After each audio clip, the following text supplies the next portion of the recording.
Daily beloved brethren in Christ, loving greetings to you in the fruitful name of our Lord and Savior Jesus Christ.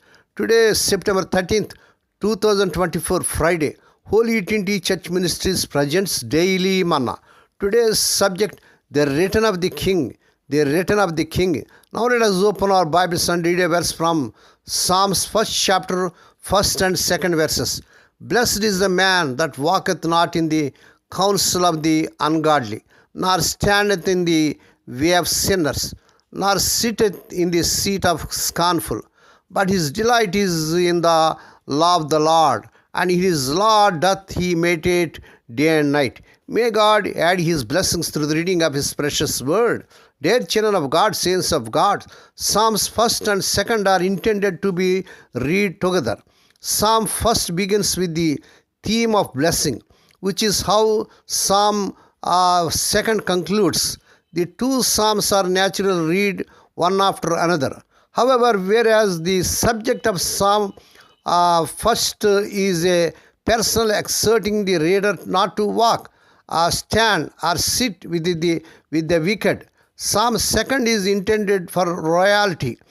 The anointed son, who is the main character in this psalm, was probably one of the Judean kings ascending to the throne. For Christians, Psalm 2nd takes on a chronological meaning. The language of this psalm is picked up in the New Testament in Acts and Hebrews. There, Lord Jesus is identified as the anointed one, the literal meaning of Messiah, Lord Christ, as well as the true Son of God. Yesterday we looked at how the person of Lord Jesus reflected the sorrow of the world.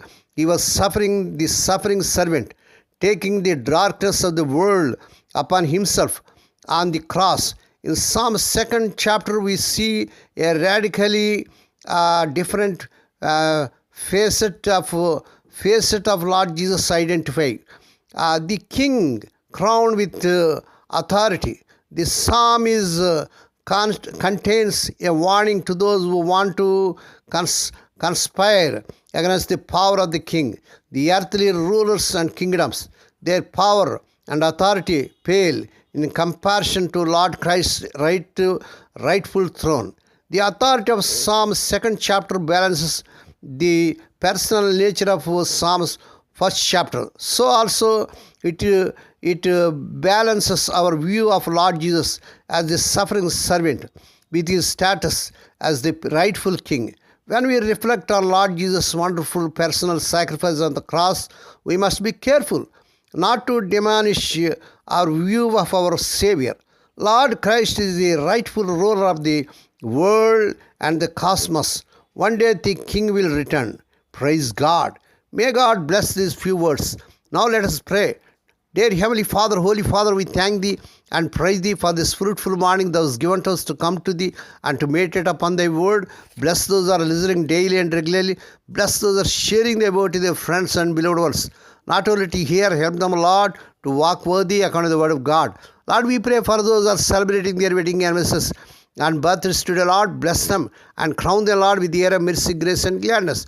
Perform a new thing in their life. Fulfill their heart's desires. Lord, we pray for the sick and suffering. Lord, touch them, heal them. Because with Thy stripes, Thy people are healed. As You pledged, I am the Lord that healeth thee. So, Lord, fulfill Thy promise toward Thy sick people. Lord, we pray that the childless and couple of our children in the powerful name of our Lord Jesus Christ. Lord, we pray for the children as they are going out and coming in throughout this day. Deliver them from all dangers and accidents. Give them safe journeys. We commit all these things to the mighty hands.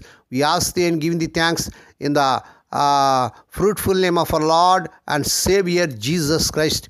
Amen. The Lord bless you and keep you.